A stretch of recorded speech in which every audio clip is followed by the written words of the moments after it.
Can money buy happiness?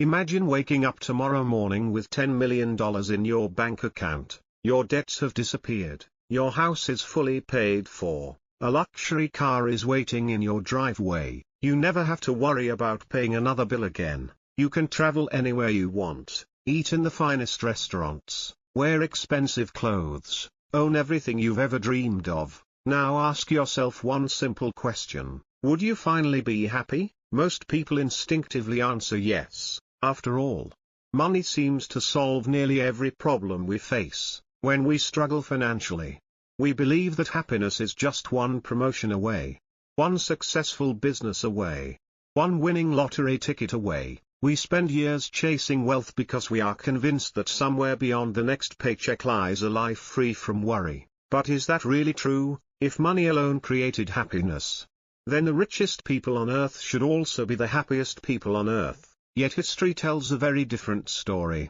Many wealthy individuals have battled anxiety, depression, loneliness, addiction, and despair. Some possessed unimaginable fortunes but confessed that they felt empty inside. Others spent their entire lives accumulating wealth, only to realize in old age that they had sacrificed their health, their families, and their peace of mind. At the same time, countless ordinary people with modest incomes smile easily, sleep peacefully, and find joy in the simplest moments of life. Why does this happen? How can someone who owns almost everything still feel as though something is missing? And how can someone with so little experience such deep contentment? These questions have puzzled philosophers, psychologists, economists, and spiritual teachers for thousands of years. More than 2.500 years ago, one man left behind extraordinary wealth to search for their answers.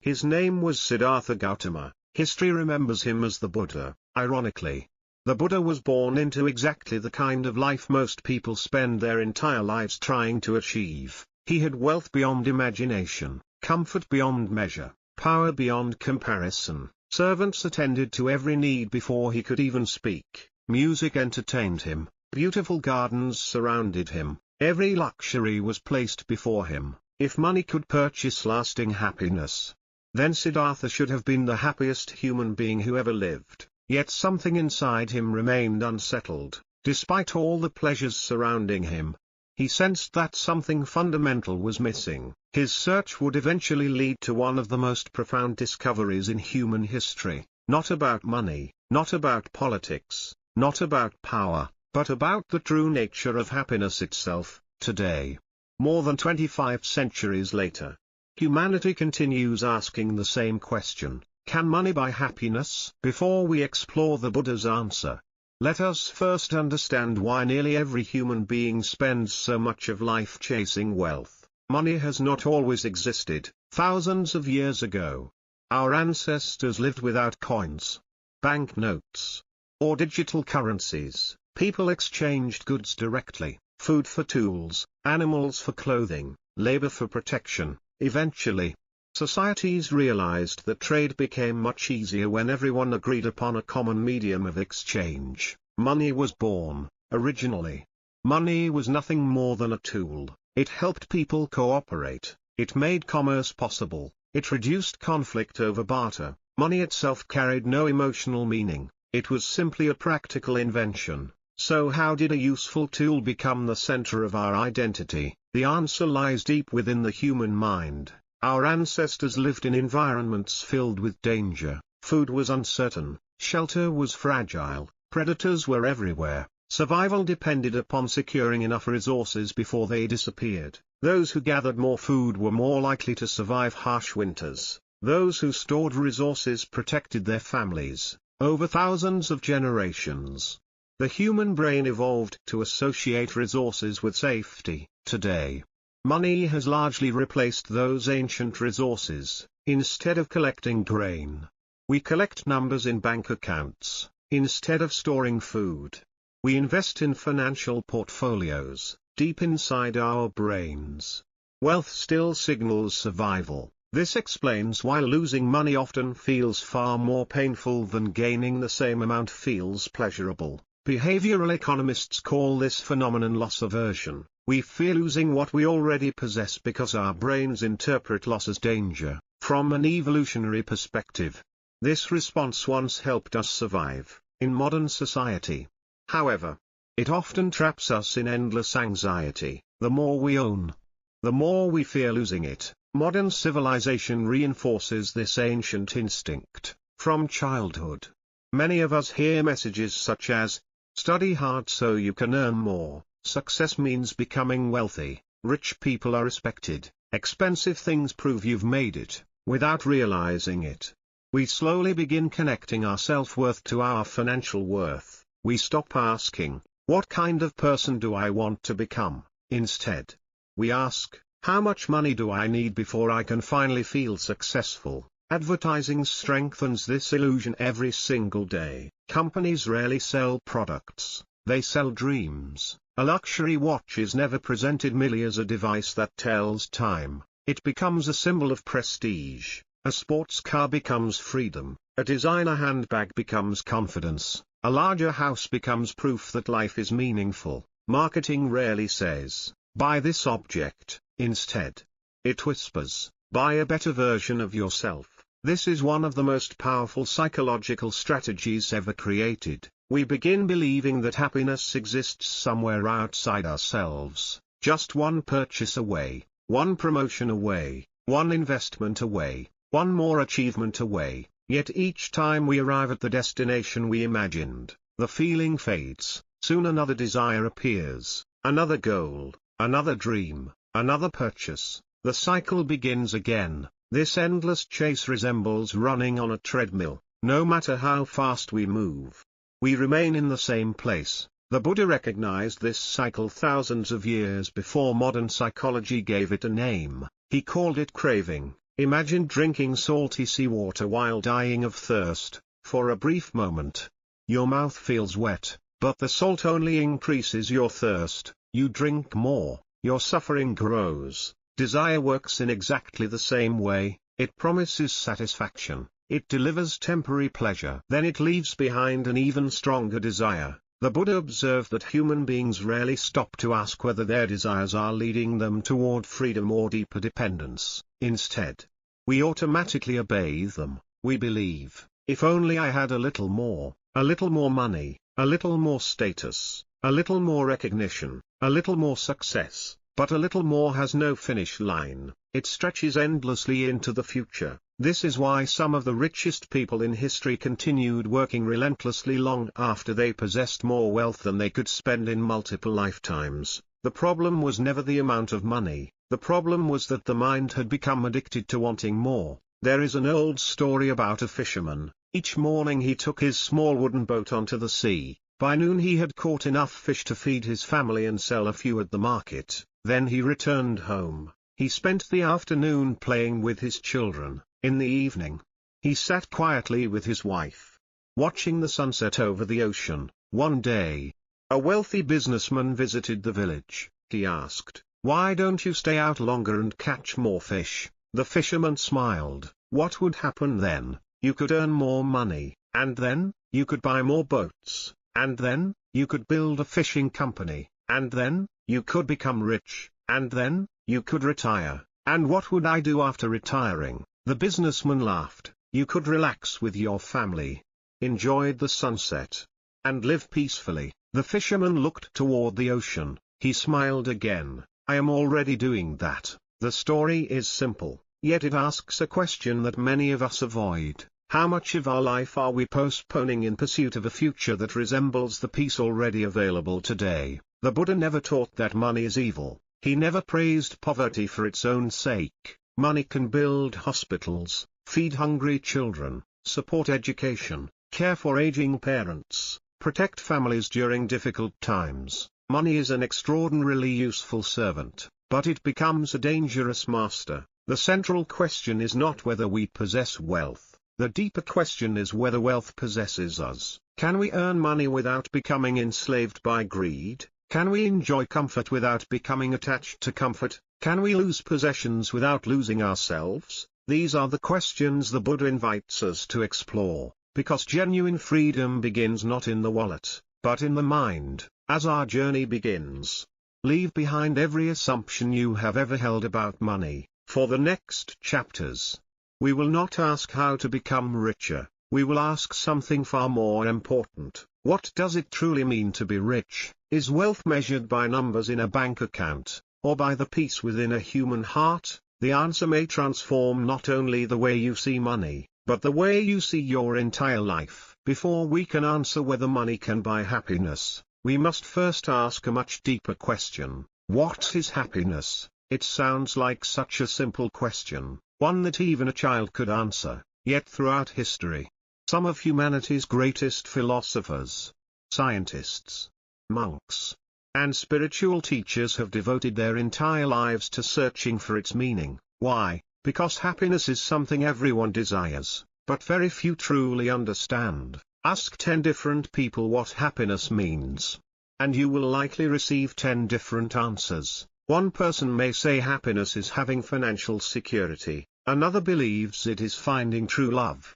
someone else may dream of traveling the world. A young student might think happiness means graduating from a prestigious university. A struggling worker might believe happiness is finally paying off their debts. An elderly person may simply wish for good health. Each answer reflects a different stage of life, different experiences, different fears, different desires. But beneath these different answers lies one universal truth. Every human being is searching for the same thing, not money, not fame, not power, but the feeling they believe those things will bring. That feeling is happiness. Imagine a traveler crossing a vast desert. He believes that somewhere beyond the horizon lies a beautiful oasis. He walks for hours under the burning sun. When he finally reaches the place where he expected water, the oasis disappears. It was only a mirage. So he continues walking toward another one, and another, and another, without realizing it.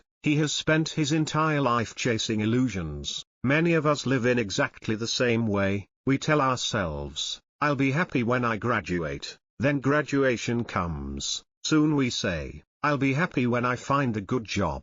After finding that job, I'll be happy when I earn more money. Then, I'll be happy when I buy a house. After that, I'll be happy when I retire. Notice something interesting. Happiness is always postponed, always waiting somewhere in the future, always just beyond the next achievement, but rarely experienced in the present moment. The future keeps moving farther away, like the horizon. No matter how far we walk, we never reach it. More than 2,000 years before modern psychology existed, the Buddha observed this pattern with extraordinary clarity. He noticed that the human mind rarely rests. Instead, it constantly jumps between two places: regret about the past, hope or anxiety about the future. Very little time is spent simply experiencing the present. Imagine drinking your favorite cup of tea. Instead of tasting it, your mind is thinking about tomorrow's meeting, or replaying yesterday's argument. The tea is there, the moment is there, but your awareness is somewhere else. How many beautiful moments have disappeared because our minds were never truly present? Perhaps happiness is not something we fail to obtain, perhaps it is something we fail to notice. Ancient Greek philosopher Aristotle offered another fascinating perspective. He argued that happiness is not merely a pleasant emotion, it is not excitement, it is not luxury, it is not constant pleasure. Instead, he used the word eudaimonia, a flourishing life. A life lived with wisdom, virtue, purpose, meaning. According to Aristotle, a person could experience sadness, and still live a happy life, because happiness was not defined by temporary emotions, it was defined by the quality of one's character. This idea may sound surprising. Modern society often tells us that happiness means feeling good all the time, always smiling, always entertained, always comfortable.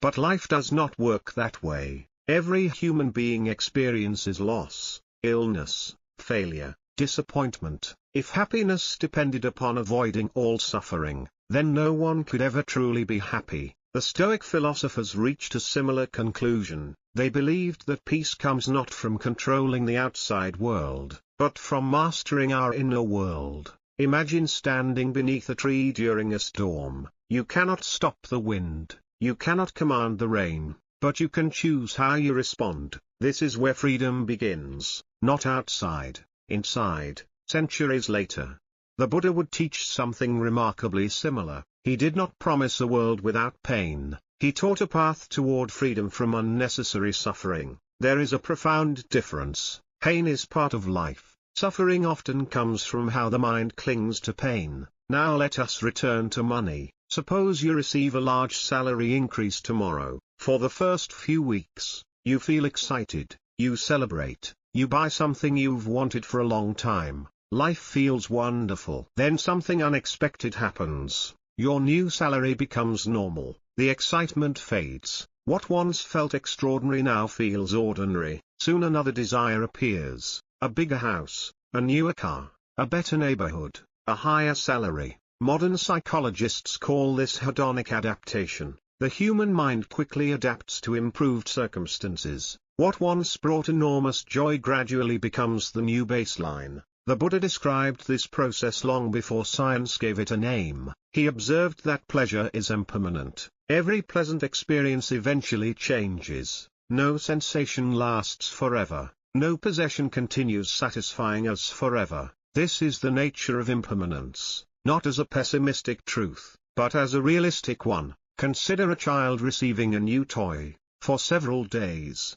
the toy becomes the center of the child's world. It is carried everywhere, protected carefully, loved completely. A month later, the toy sits forgotten in a corner. Adults are not so different, only our toys become more expensive. A luxury watch, a sports car, a larger home. The excitement follows the same pattern. We simply become better at convincing ourselves that this time, it will be different. Psychologists have discovered something else that is equally fascinating. Human happiness depends less upon absolute wealth, and more upon comparison. Imagine earning $100,000 a year. You feel successful. Then you discover everyone around you earns $200,000. Suddenly, your own success feels smaller. Nothing about your income changed, only your comparison changed. This explains why social comparison can become a prison. There will always be someone richer,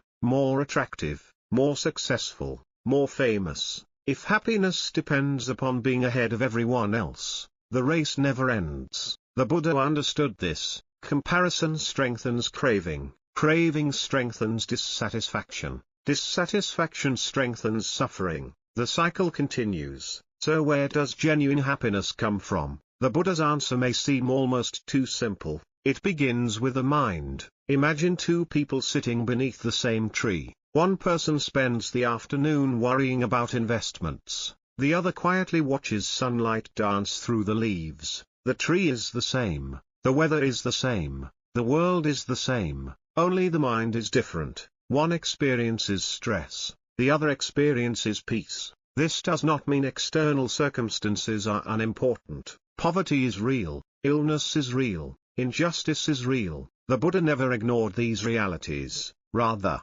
he taught that while we cannot always control what happens to us, we can gradually transform the way we relate to what happens. This transformation begins with awareness. Awareness of our thoughts, our emotions, our desires, our fears. Without awareness, we live automatically. With awareness, we begin to live wisely. There is an old Zen story. A student asked his teacher, "Master, what is happiness?" The teacher smiled. Instead of answering, he poured tea into a cup.